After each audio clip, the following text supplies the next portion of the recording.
السلام عليكم ورحمة الله وبركاته. مقعي وقاسم محمد علي. waxaan videogan maanta u sameynaynaa in aan uga mahadcelino dhammaan ummadda Soomaaliyeed ee barnaamijkii ahaa Worldwide Somali Students and Professionals ee ku saabsanaa Ramadaanka iyo abaaraha in aan si wanaagsan u dhacay alxamdulillaah rabbil caalamiin. waxaan bilownay alxamdulillaah 1 August oo Ramadaan koodeeda ahaa in aan cunto bisil aan karino oo aan ummadda Soomaaliyeed ee soo qaxay ee dhibaatada gobolada dalkeena ka dhacday ee abaaraha ah ee kusoo qaxay caasimadda dalkeena inay maarta ka caawin waxa ka caawin karno. waxaan sameynay kitchen ama meel cuntada lagu kariyo oo ah ku meel gaar. waxaan ku bilownay 480 qofood oo u dhiganta ilaa iyo 114 ilaa 120 qoys ama 120 families. alxamdulillaah Ramadaanka 10kiisa hore markii dhaafnay 10kii dhexe aan bilownay ayaa waxaa ma sha Allah ummad Soomaaliyeed meel kasta ay joogaan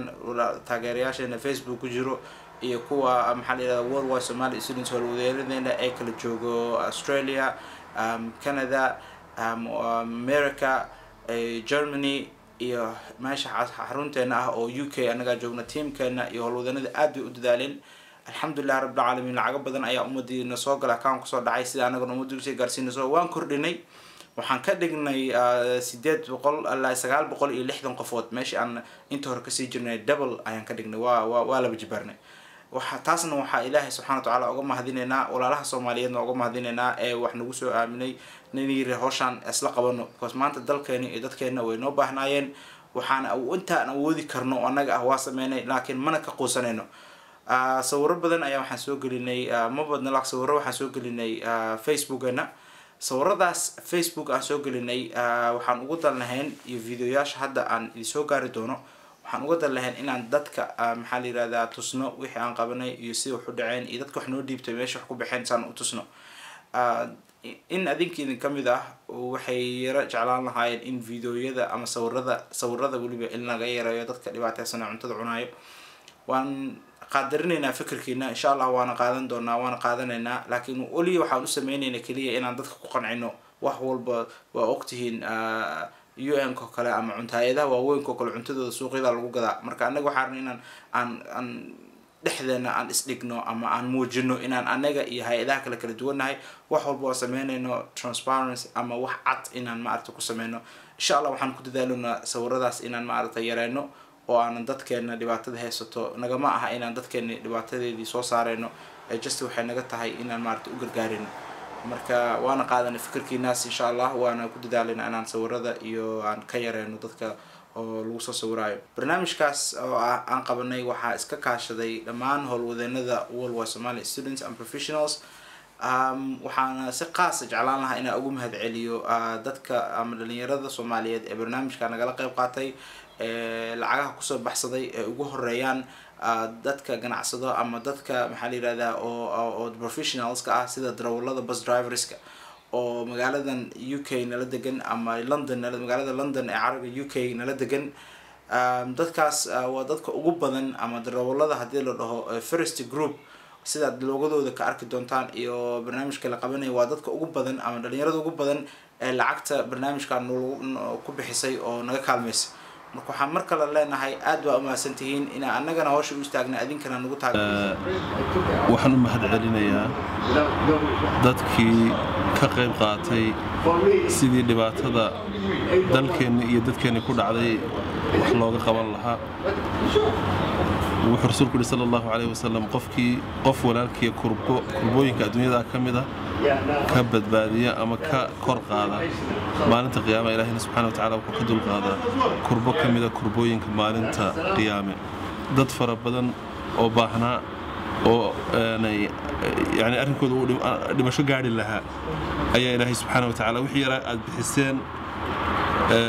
Ilaahay subhanahu wa ta'ala wax kaga qabtay noloshooda wax kaga bedelay. anuu ku hadlayo darawalada basaska especially darawalada saaxiibada kulligay ay ka qayb qaatay tabarucaadka dadka Soomaalida ay dhibaataysan abaaruhu saameeyeen. waana mid loo baahan yahay mar walba inaynu ka qayb qaadano dhibaatada ummadeena haysata sidaa la ajligeed waa inaynu heegan u ahaana mar walba ilaahayna waxaanu ka baryaynaa inuu ka dulqaado ummadaas dhibaatada bismillaahi raxmaan raxiim aniga miski waxaa la yiraahdaa miski cumar cismaan waxaan ka shaqeeyaa waxaan ka mid ahay shaqaalaha West Bombard arrintan ay qabteen dhalinyaradan ay u soo istaageen waa arrin aad iyo aad u fiican oo loo baahan yahay mar walba in maaragtay dadka walaalaheena oo Soomaaliyeed in la taakuleeyo especially bisha Ramadaanka maaragtay waa wax fiican waxaana Ilaahay uga baryaynaa in ayagan abaarta Ilaahay maaragtay ka bixiyo dadka arrintan u istaagay oo soo qaban qaabiyana khayr iyo ajar iyo xasanaad Ilaahay ka siiyo waana wax loo baahan yahay ma ahan markii ugu horeysay marar badan ayaa arrintan ay sameeyeen waxaana jecelnahay inaysan ka caajisin ee mar walba u istaagaan ayna wadaan waxaan u mahadinaynaa dhalinyarada Hayes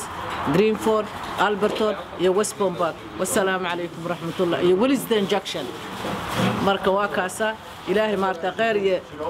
ajar iyo xasanaad Allah idinka siiyo wassalaamu calaykum waraxmatullaah waxaa barnaamijka aad gacan weyn uga qaatay dhalinyarada Soomaaliyeed ee Somali Youth of Oregon oo gobolka Oregon State joogto oo lacag badan oo soo diray oo nagu taakuleeyay inaan walaalaha Soomaali anaga qoodino waxaan leeyahay Somali Youth of Oregon aad ay u mahadsantihiin insha Allah taala qaasatan maamulkooda iyo gabadha walaasha Shamso oo mas'uul ku ah iyo dhamaan ardayda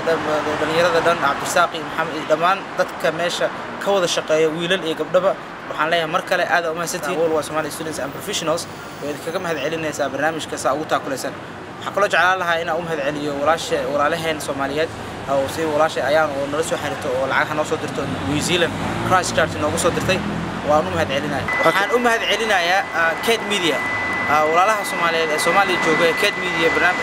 Kate Media ka shaqeeyo gacan weyn ay barnaamijka geysteen adinkana waxaa leeyahay waa mahadsantihiin la'aantiin nooma fududaateen barnaamijka inaan amarta qabano marka walaalaha Soomaaliya jooga ee Kate Media dhalinyarada Soomaaliyeed iyo maamulka Kate Media iyo dhamaantood waxaan leenahay adinkana waa mahadsantihiin all waa Somali students and professionals oo idin ogsoon yihiin dadaalka iyo wanaag aad muujisaan insha Allah waxaan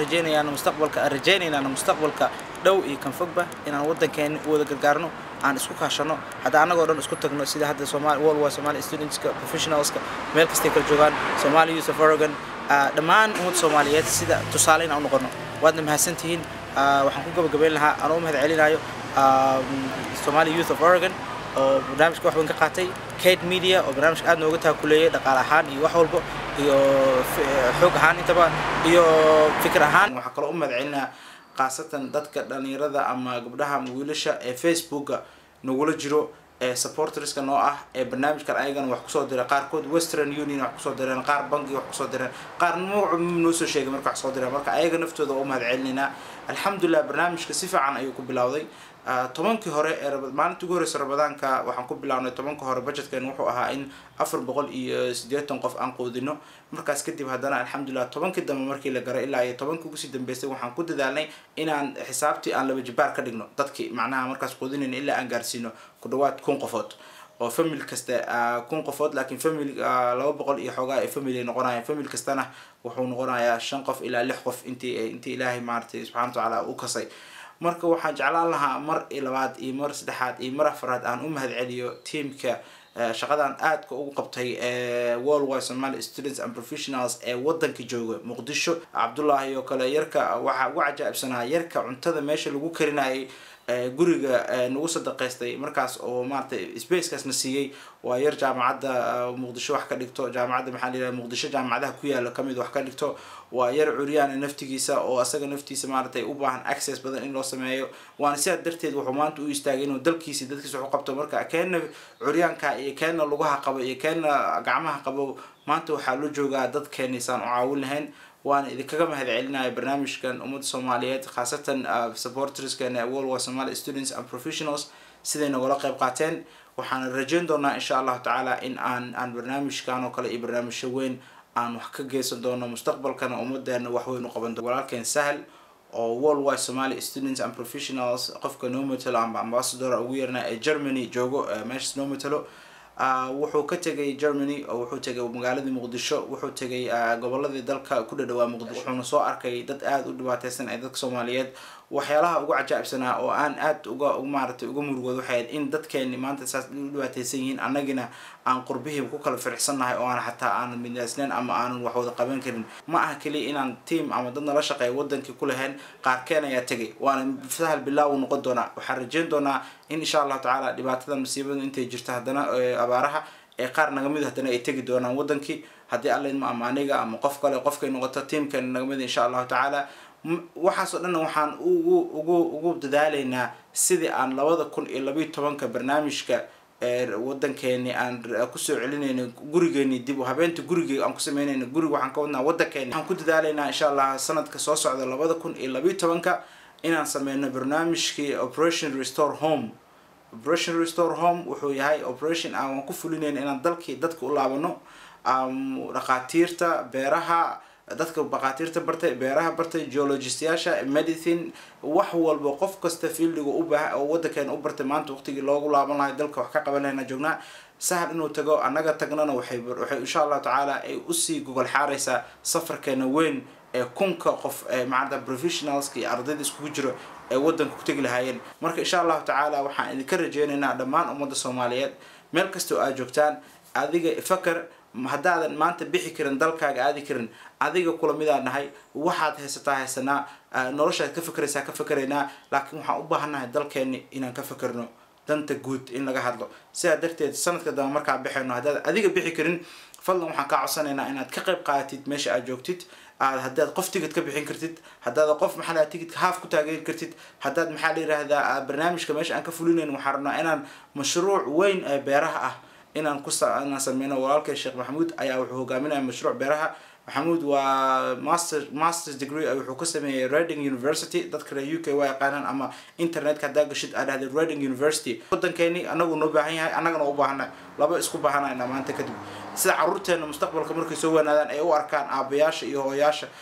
anaga aabayaal hooyaalan nahay oo noqon doona qaarkeen waa yihiin inaad dareemaan inaan wax weyn u qabanay sida mustaqbalkooda u wanaagsanaado fikirkaas waxaa fikri kara kaliya qofka igu fikirka ah ama nagu fikirka ah qof nolosha Europe ama America ama Carabaha ku qanco saas uma fahmi karo marka waxaan rajeynayaa inaad adiga saas u fikiraysid aadna insha Allah taala barnaamijkaas ka qayb qaadan doontid waxaan rabnaa inaan diiwaan gelino 100,000 oo qof oo Soomaaliyeed oo rabo barnaamijkaas inay taageeraan sababtoo ah barnaamijka beeraha oo aan soo gudbin doono sida aan qabanayno iyo wax walba wuxuu nagu kici doonaa barnaamijka lacag ku dhawaad $1 million ilaa $2 million adiga laga rabaa inaad millionkaas la imaano anaga jeebkayga anaa baxay tigidkayga ka baxsanahay haddana wax ku sii dara adigana waxa laga rabaa walaalkayga Soomaaliga ah walaashayda Soomaalida ah inaad ka fikirto inaad wax ku dirsatid sababtoo ah beerahaas aan abuurno soo saarno dhaqaalahaas ku bixino 5 sano soo socoto 3 sano soo socoto ilaa 5 sano soo socoto wuxuu noqon doonaa mashruuc aad u weyn wadankeena insha Allah taala wax weyn aan uga qaban doono abaarahana dambana mana soo mari doonaan haddaana maanta ka tashan maalin kasta waxaan ku jiraynaa abaaraha loo kaalmeeyo marka tashigaas iyo isku tagaasna waxay ku imaan kartaa anagoo Ilaahay talada saarano adigana aan isku tagno insha Allah taala waxaan rajeynayaa inaad barnaamijkaas ku qanacdo diiwaan gelinta markay bilaabato oo aad internetka ku aragtid oo idaacadaha ka aragtid fadlan isdiiwaan geli contributionkaada ku bixi anaga cid kale uma shaqeyno UN uma shaqeyno cid kale uma shaqeyno hay'ado kale uma shaqeyno xataa dawladda Soomaaliya uma shaqeyno waxaan u shaqeynaa ummadda Soomaaliyeed waxaan rabnaa inaan aragno wiil Soomaaliyeed oo qurxan iyo gabar Soomaaliyeed oo qurxan oo inta subax cunto soo cunaan aan ka walwalin waxay cunaan iskoolkooda aadaay dugsigooda aadaay quraankooda akhrisanay insha Allah taala wax walba baranayo taasna waxay ku xiran tahay rajadaas inay soo laabato hadduu qofka rajo lahayn ama hami lahayn meel ma gaaro waxaan rajeynayaa hamigaas aan ugu jiro ila adigana nagu taakulaysid annagana insha Allah taala barnaamijka isla wada fulin dhamaanteen ani hadda isku tagno wax weyn ay qaban karnaa ilaahayna tala saarno waadna mahadsantiin wassalaamu calaykum waraxmatullaahi wabarakaatuh